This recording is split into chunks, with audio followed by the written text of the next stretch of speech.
General Shao's revolt left Outworld's armies in tatters. We were vulnerable to enemies both foreign and domestic.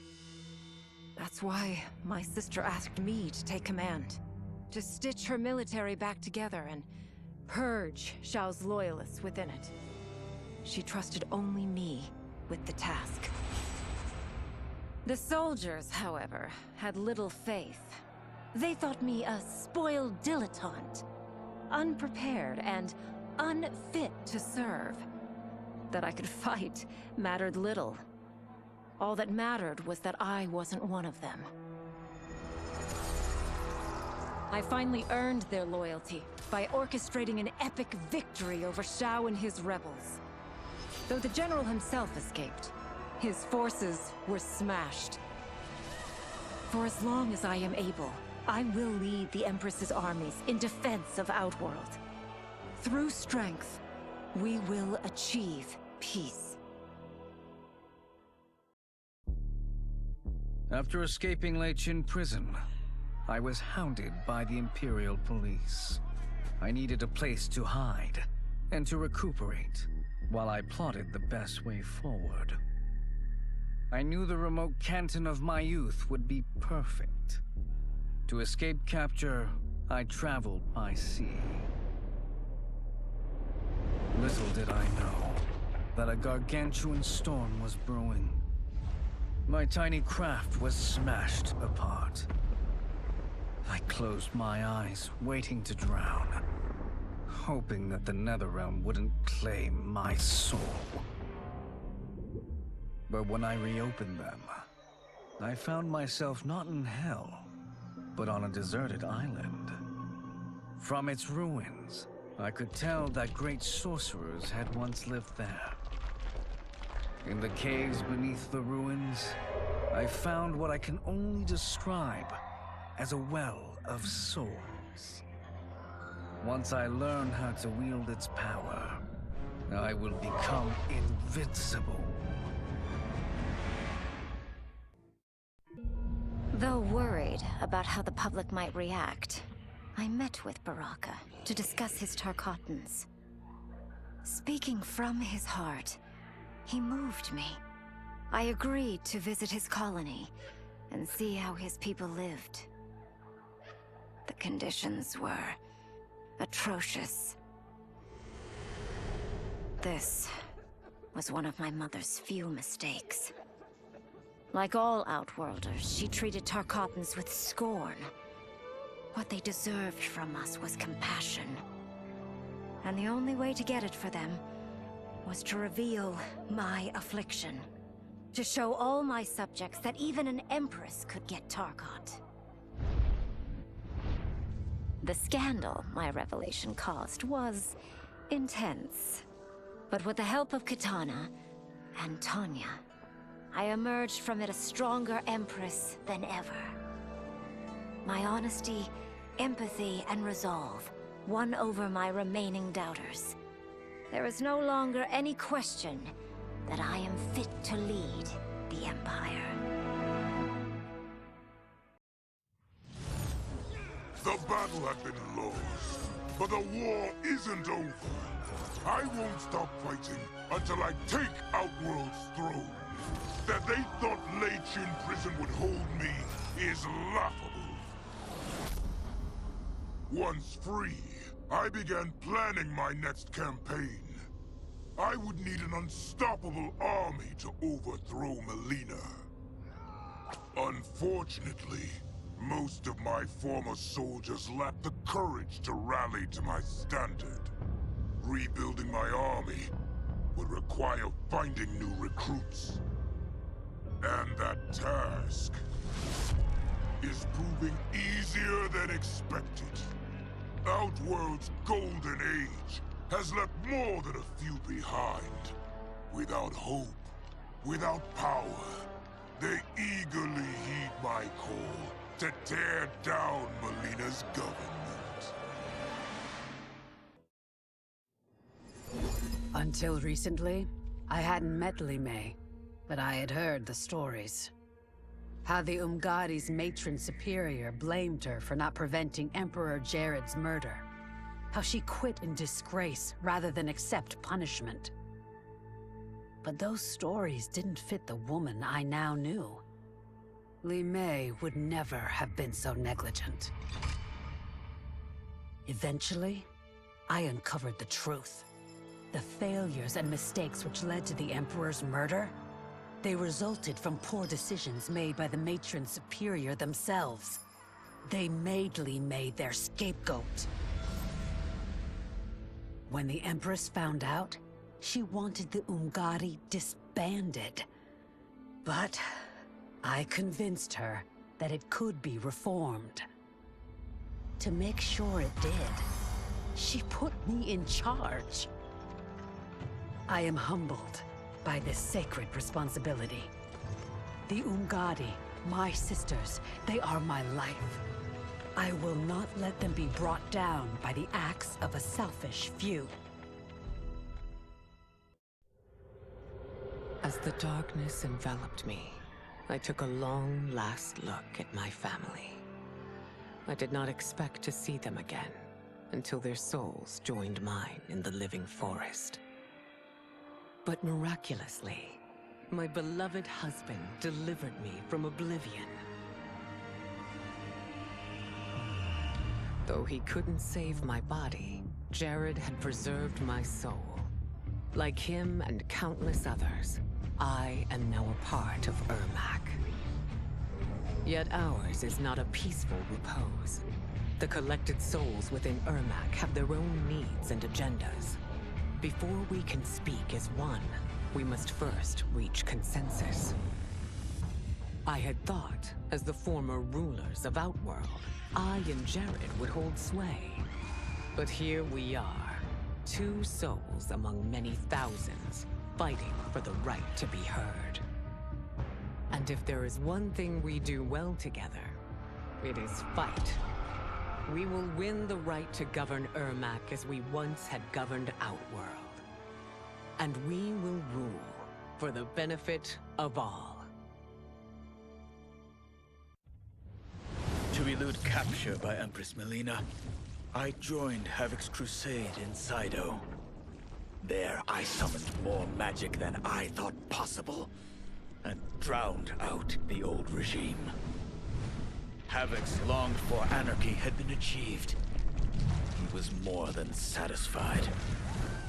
But I was left empty and broken.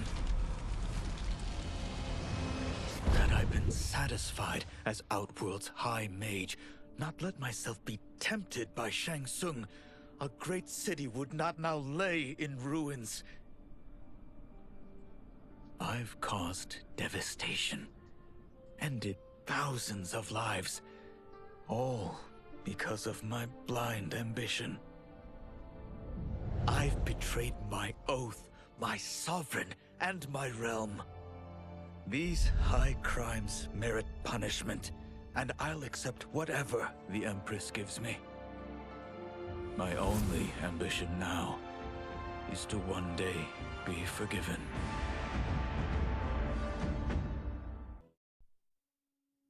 With General Shao freed from prison, we began raising a new army against the royal family.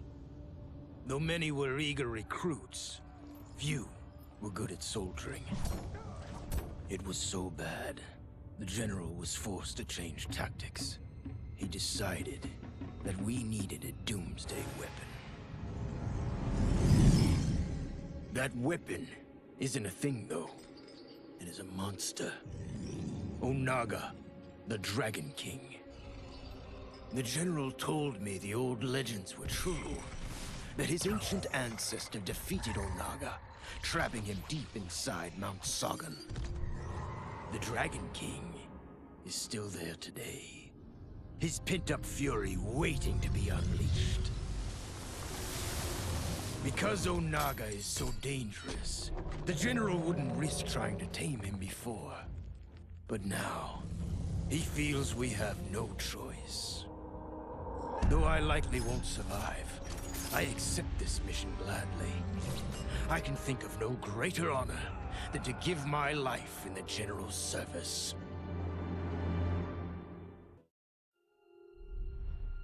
Kuai Liang and I were working hard to build our new clan.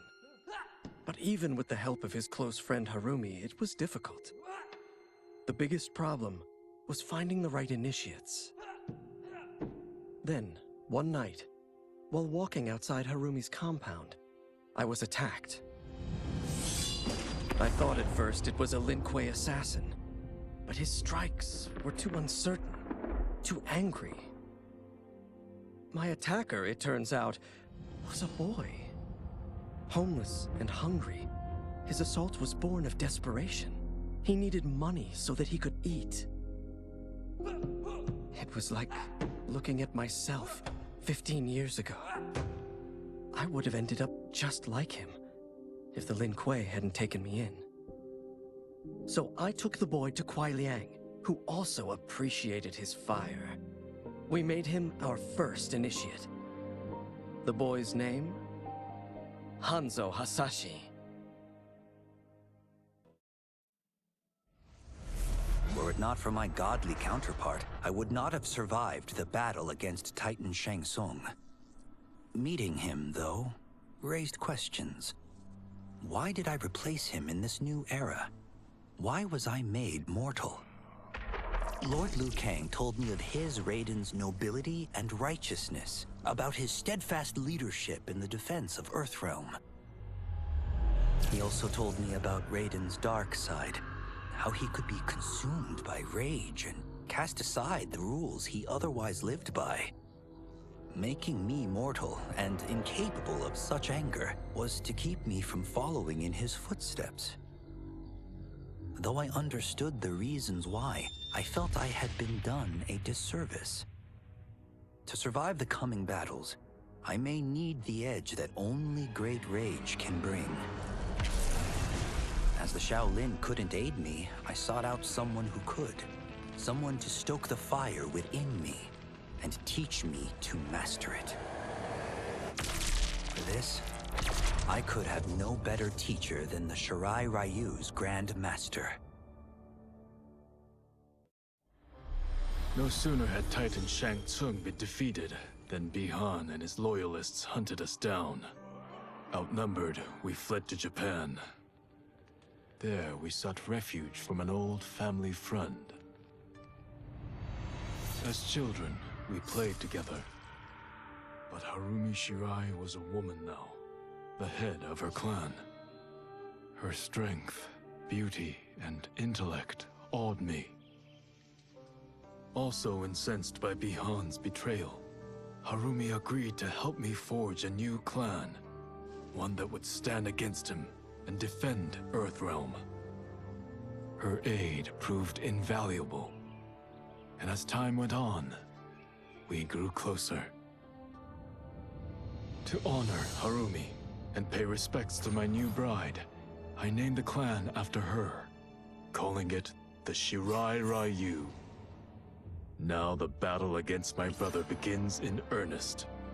The Shirai Ryu won't rest until Bi-Han is defeated and the Lin Kuei's honor restored.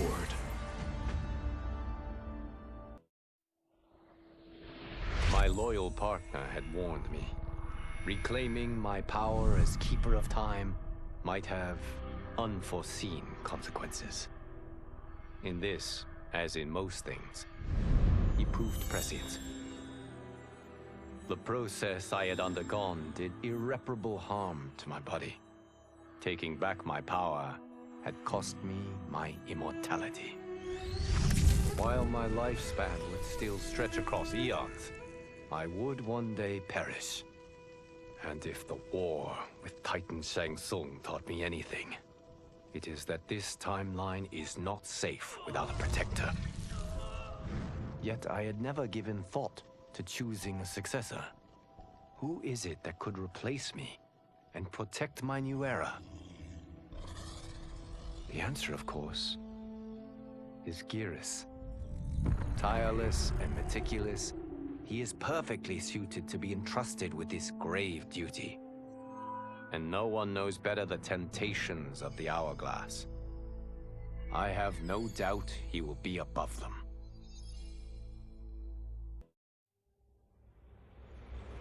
I had broken the Lin Kuei free of Liu Kang's enslavement. We were now masters of our destiny, and could take our place among Earthrealm's great nations. But taking and holding territory would require a vast army. I needed more fighters to make our presence felt. Then I recalled Shang Tsung's dragon warriors. An army of them would be unstoppable. But trafficking in such strong magic would surely draw Liu Kang's attention. Sector advised that we avoid detection by building our army using science, not sorcery. We've invested much into this endeavor, and we are beginning to see results. Once again proving the depths of Sector's genius. When we are done, all of Earthrealm will honor our desires and heed our demands. If not, they will face the Lin Kuei's wrath.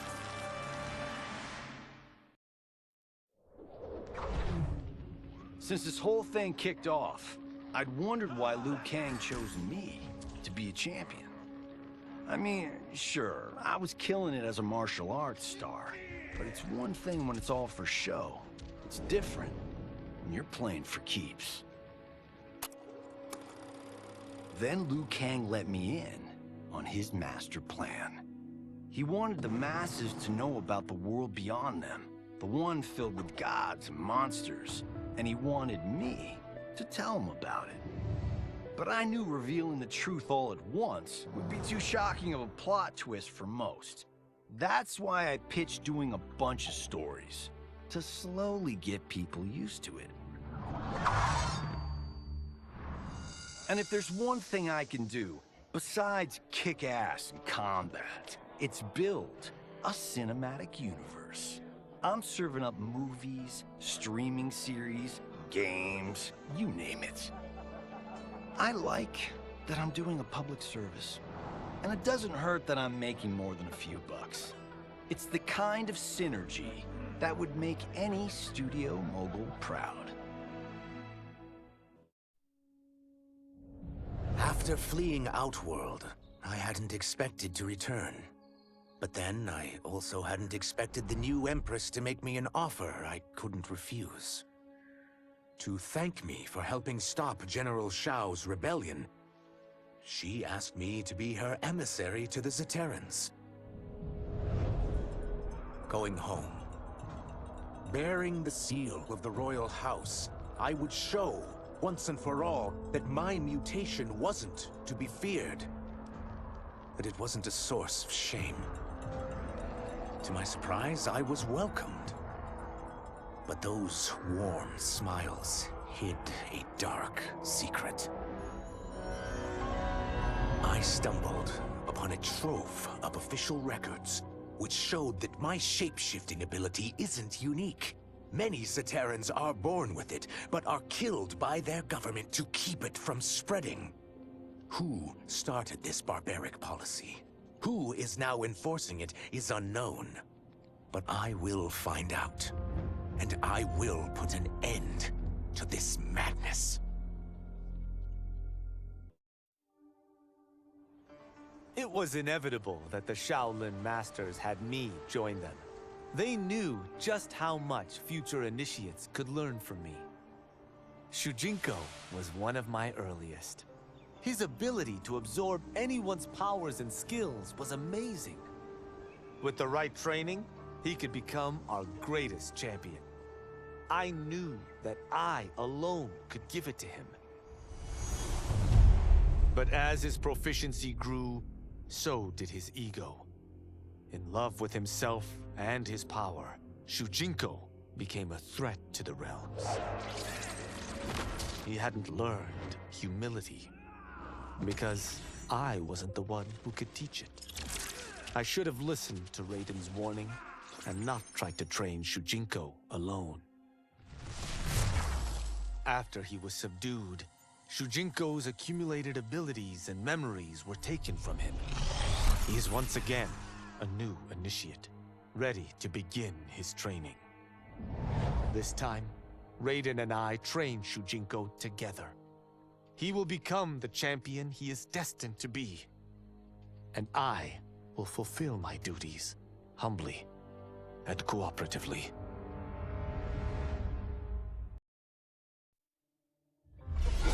As her reign began, Empress Melina faced many challenges. To meet them, she turned to the people she trusted. Her sister to lead her army, and me to lead her Imperial police. Though I missed Empress Sindel dearly, I was glad my ties with her family had been mended. But while it was an honor to be made responsible for Outworld's internal security, I soon realized accepting the appointment was a mistake. I'm not cut out to be a bureaucrat, nor am I patient enough to navigate the Imperial Court's politics. I was at my best patrolling Sundo's streets, when I could feel the city's pulse and serve and protect its citizens directly. That's why I resigned my post and resumed my role as Sundo's first constable. I end each day knowing I've made a difference.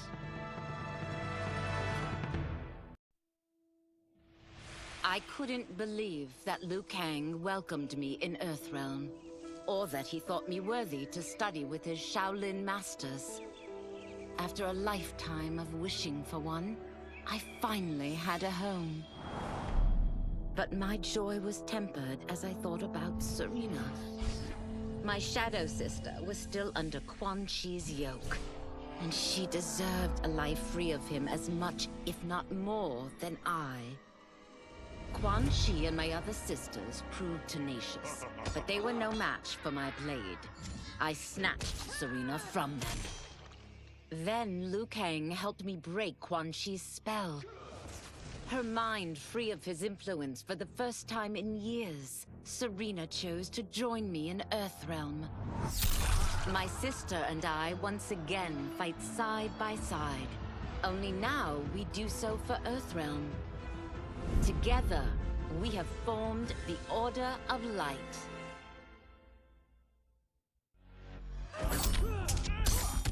I wasn't looking for allies against the Yakuza, but I found one in Special Agent Jackson Briggs. He'd heard gangsters plotting to kill me on a wiretap and came calling, hoping I'd be his informant. We planned to part ways when we got the job done, but then Shang Tsung showed up to steal Sento. Needless to say, Jackson had questions. It blew his mind to hear that the stories in Johnny's movies were real. Once the shock wore off, Jackson quickly sized up the threats Earthrealm faced. To deal with them, he got his bosses at the FBI to form the Outworld Investigation Agency. When he asked me to sign on, I hesitated. After all, me? A government agent? But it's an important job. And more importantly to me, an honest living. Quan Chi's plot collapsed. Along with it, my plan to secure new beings to feed my starving people. Because I'd advocated for partnering with him, I was held responsible. If I didn't seize for Viternus' new feeding grounds, the Coven would banish me. But then, I had a revelation. I didn't need to conquer realms to feed my people. I simply needed to capture enough beings to breed them. Once they multiply, Viternus will have a limitless, renewable source of food. And I only need a few thousand to start. A number so small compared to the billions in the realms that no one will notice as people go missing. But it will be more than enough to establish our breeding stock and feed a ravenous Viternus.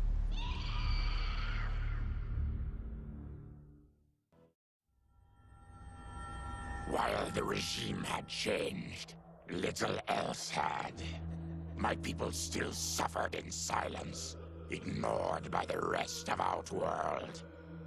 Though now I knew Empress Melina's secret, that she was also afflicted with Tarkat. If anyone would help, it would be her. But how to get an audience? Syzoth. He was the Empress's new emissary to the Zaterrans. I asked him to introduce us. At great personal risk, he agreed. And as I'd prayed, the Empress was willing to meet. Even better, she would visit the colony. She was shocked to see how we lived. She moved quickly to provide for our care and comfort. Thanks to the Empress and Syzoth, we Tarkatans are no longer pariahs. Until our disease can be cured, that will do. Quan Chi's defeat had cost me everything. For months I had furthered his plot, and now I had to start over.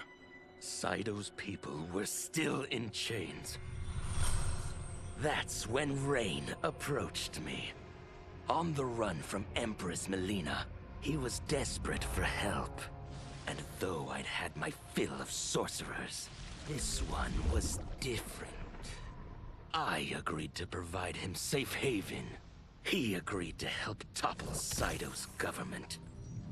And topple it we did. Rain summoned a wave so fast, so powerful, that it crushed the capital. Saido's fascist rulers were swept away. My people are finally free. They can chart their own course, needing only to follow their own desires. Their lives are now blessed by anarchy.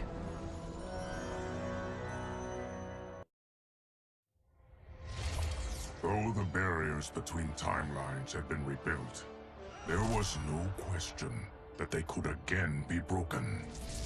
Protecting this timeline would require eternal vigilance, so that it could not fall victim to further outside aggression. But nothing in my countless lifetimes had prepared me for this task. In none of them had multiple timelines ever coexisted.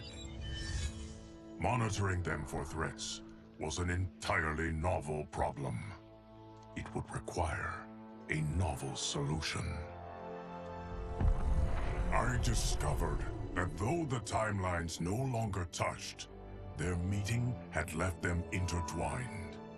I can now secretly surveil all timelines, keeping watch for potential danger.